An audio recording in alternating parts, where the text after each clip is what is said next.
ਦਿੱਲੀ ਦੇ ਜੰਗਪੁਰਾ ਇਲਾਕੇ ਵਿੱਚ ਰਹਿ ਰਹੇ ਅਫਗਾਨੀ ਮੂਲ ਦੇ ਰਿਫਿਊਜੀ ਅਫਗਾਨਿਸਤਾਨ ਵਿੱਚ ਤਾਲਿਬਾਨ ਹਕੂਮਤ ਦੇ ਬਾਅਦ ਪਰੇਸ਼ਾਨ ਹੋ ਗਏ ਨੇ ਤੇ ਕਿਉਂਕਿ ਉਹਨਾਂ ਨੇ ਤਾਲਿਬਾਨੀਆਂ ਦਾ ਦੌਰ ਵੇਖਿਆ ਹੈ ਤੇ ਪਰਿਵਾਰ ਤੇ ਧਰਮ ਦੇ ਨਾਂ ਤੇ 20 ਸਾਲ ਪਹਿਲਾਂ ਘੇਰ ਟਾਇਆ ਜਾਂਦਾ ਸੀ। ਇਹ ਸਾਰੀ ਮਹਿਲਾਵਾਂ ਤੇ ਪੁਰਸ਼ ਅਫਗਾਨ ਤੋਂ ਇੱਥੇ ਆ ਗਏ ਸਨ ਤੇ ਹੁਣ ਇਕੱਠਾ ਹੋ ਕੇ ਯੂਐਨ ਤੇ ਭਾਰਤ ਤੋਂ ਮੰਗ ਕਰ ਰਹੇ ਨੇ ਕਿ ਉਹਨਾਂ ਤੇ ਉਹਨਾਂ ਦੇ ਪਰਿਵਾਰ ਨੂੰ ਬਚਾਇਆ ਜਾਵੇ। ਇਹਨਾਂ ਦਾ ਇਹ ਵੀ ਕਹਿਣਾ ਹੈ ਕਿ ਉਹਨਾਂ ਨੂੰ ਤਾਲਿਬਾਨੀਆਂ ਤੇ ਬਿਲਕੁਲ ਭਰੋਸਾ ਨਹੀਂ ਹੈ ਕਿਉਂਕਿ ਤਾਲਿਬਾਨੀ ਆਪਣੀ ਗੱਲ ਤੋਂ ਮੁਕਰ ਜਾਂਦੇ ਨੇ। ਸਾਡੇ ਸਹਿਯੋਗੀ ਦੇवेंद्र कौशिक ने जंगपुरा विच अफगानी रिफ्यूजियां तो खास गलबात की। वेखो ये रिपोर्ट।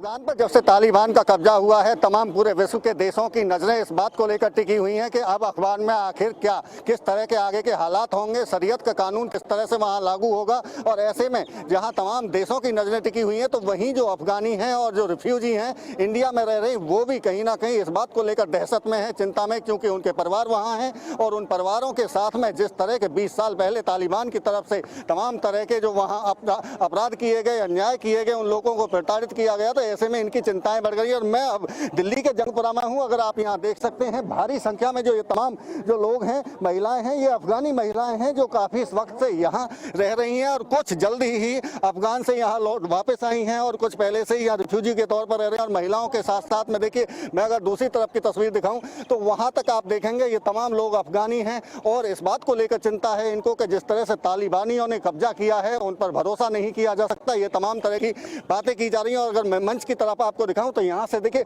संबोधन किया जा रहा है और कहीं ना कहीं UN Geneva please help me, इस तरह के रिफ्यूजी, इस तरह की मांग यहाँ बैनर्स के माध्यम से की जा रही है। और ये तमाम लोग अब इस बात को देख रहे हैं कि आगे आखिर होगा क्या। तालिबान पर विश्वास की बात अगर करें तो ये विश्वास करने को बिल्कुल तैयार नहीं है। बात भी हम करेंगे कुछ महिलाओं से, इनसे बात कर लेते हैं कि जिस तरह से तालिबानियों का कब्जा हुआ है क्या लगता है आगे किस तरह के हालात होने वाले हैं।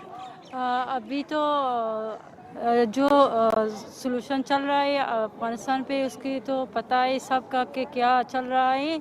और हमें ये दरख्वास्त है यूएनएचसीआर का को हमको फ्यूचर जो इधर है पता नहीं है कैसे अफ़गानिस्तान भी हालत है ख़राब है, वो हमको तीसरे देश में भेजेंगे और तीसरे कंट्री पे।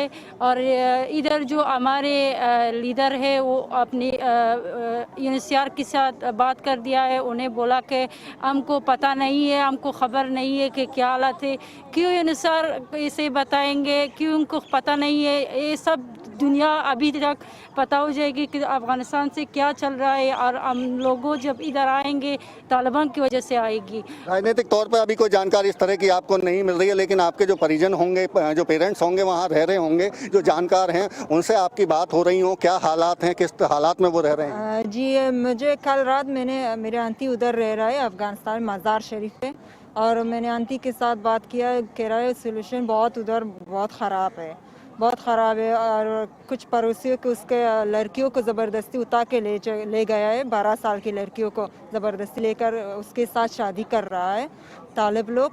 और लड़कियों को काम करने नहीं देते, पढ़ाई करने नहीं देते, सब लड़कियों को घर में बांध के रखा है।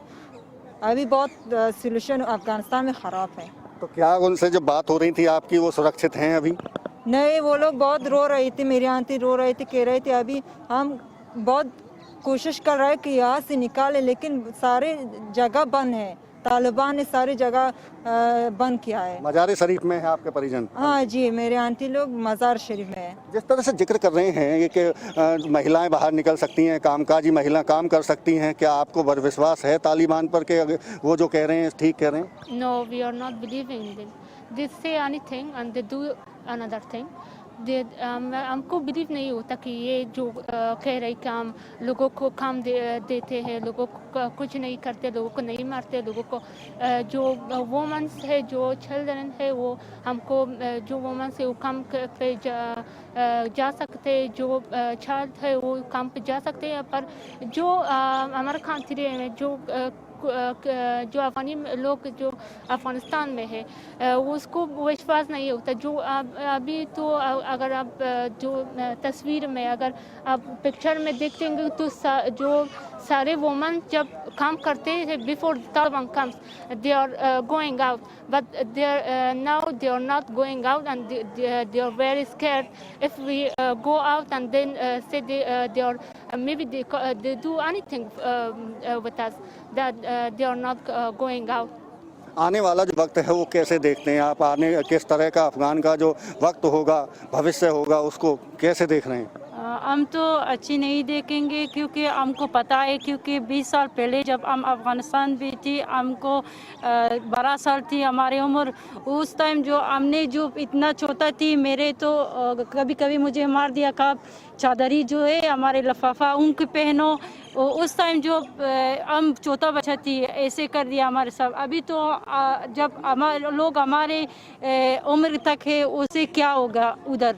अभी हम उनके भरोसा नहीं करेंगे, वो जो बोलेंगे हमको भरोसा नहीं है उनका। बिल्कुल भरोसा नहीं है। देखिए तमाम तरह की बातें सामने आ रही हैं, तालिबानियों पर भरोसा नहीं किया जा सकता, खासतौर से महिलाओं को लेकर। किस तरह के हालात हैं वहाँ? कोई बात हुई हो आपकी अभी ताज़ा? बहुत हालात ख़राब है। जो अभी हैशटैग लगा रही है, जो न्यूज़ आ रही है, न्यूज़ टीवी में आ रही है कि बहुत अच्छी से बर्ताव कर रहे लोग के साथ, वो सारे 2 दिन का दिखावा है। वो सब 2 दिन का दिखावा है। काबुल में बस वैसे ही दिखावा कर रहे हैं, बाकी शहरों में बिल्कुल हालात ठीक नहीं है, वैसे के वैसे पुराना 20 साल पहले 20-25 आप बड़ा जिक्र कर रही हैं कि काबुल में कुछ हालात सामान्य से दिखते हैं, लेकिन बाकी के शहरों में हालात नहीं है। तो क्या वही जो तालिबानी पहले शरीयत कानून था या जिस तरह का प्रताड़ित करते थे वो अभी भी वही है? अभी भी वैसे सेम है। छोटे छोटे लड़कियों को, छोटे बच्चों को और लेडीज़ महिलाओं को जो रिस्पेक्ट देना चाहिए वो नहीं होगा, वो कभी नहीं होगा। ये 2 दिन दिखावा है बस। ये तो रही महिलाओं की बात। भरोसा नहीं है तालिबान पे, कोई भरोसा नहीं है। ये तो रही महिलाओं की बात, लेकिन इसके साथ साथ में जो वहाँ आपके जो पेरेंट्स हैं, बाकी के फैमिली, मेरे खुद की कज़न ब्रदर आर्मी में है, वो डर के मारे घर पे लॉक किया है, घर को लॉक किया है, घर पर है। जो फेसबुक पे और ट्विटर में जितना भी मीडिया में उनका फ़ोन नंबर, उनका फ़ोटो या सब कुछ था वो सब डिलीट किया है, डर की वजह से घर पे लॉक किया। अब उसको ढूंढ रहा है। ऐसे हालात काबुल के अंदर ढूंढ रहा है। प्राइम मिनिस्टर की मुशावर को थप्पड़ मारा तालिबान ने, अभी कल ही हुआ, कल शाम के। अपनी उसको पीएम को नंबर, फ़ोन नंबर ऐसे कुछ दे दो, उसने बोला कि मैं क्यों दूँ, तो उसको थप्पड़ मारा। ऐसे बर्ताव किया, वीडियो कैमरा सब कैमरे के सामने, पीछे कितना पता नहीं क्या क्या करेगा। तो ऐसे हालात में अब जो तमाम लोग यहाँ जो इकट्ठा हुए हैं, आखिर आप क्या मांग रख रहे हैं, किससे मांग कर रहे हैं और क्या मांग कर रहे हैं? हम अपने वतन से तो कुछ नहीं कर सकते क्योंकि हाथ निकल गई है अपनी। हमारा प्रेसिडेंट वतन को खुद ऐसे छोड़ के गई है, तो हम किसी और से क्या मांगे। बस जो इंडिया गवर्नमेंट से रिक्वेस्ट करना चाहते हैं, उनके लिए हम थैंकफुल भी है, इंडियन से भी, क्योंकि हमें काफ़ी सपोर्ट इंडियन भाई बहन से लोग से मिला है। यहाँ पे इतने साल, हम 15 साल से मैं दिल्ली में हूँ, 2008 से आई हूँ as a refugee, Afghan refugee from there. So ये रिक्वेस्ट है, ये रिक्वेस्ट है इंडियन गवर्नमेंट से कि अफ़गान रिफ्यूजी को रिफ्यूजी ऑफिस में, यूनिसियर ऑफिस में जोर लगाती कि अफ़गान रिफ्यूजी का सरनवश तयन कर दे और इसके ऊपर ध्यान दे दे। 15 साल से जो अभी इनकम आने वाली थी वो बंद हो चुका है। 5-6 साल लेडी यहाँ पे फैमिली को देखो, 5-6 साल यूनिसियर कार्ड नहीं दिया, उसमें ना सिम आती है ना एग्रीमेंट आती है। घर पे 2 दिन हम किराया नहीं देंगे, हमारा सारे बिस्तर बांध के। आप एक्सटेंशन चाहती हैं? आपके जो कार्ड बने हुए हैं उसमें कार्ड है, हम बस ये करना चाहती, जो बाकी एम्बेसी से है जो उससे रिक्वेस्ट करना चाहती, जितना भी अफ़गान रिफ्यूजी है उन पे ध्यान दे दे बस।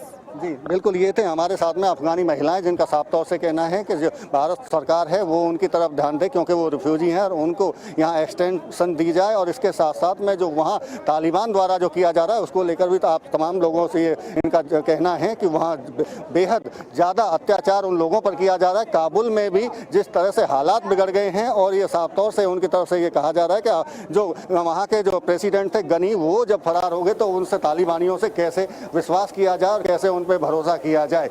दिल्ली से देवेंद्र कौशिक, इंडिया। गुरदास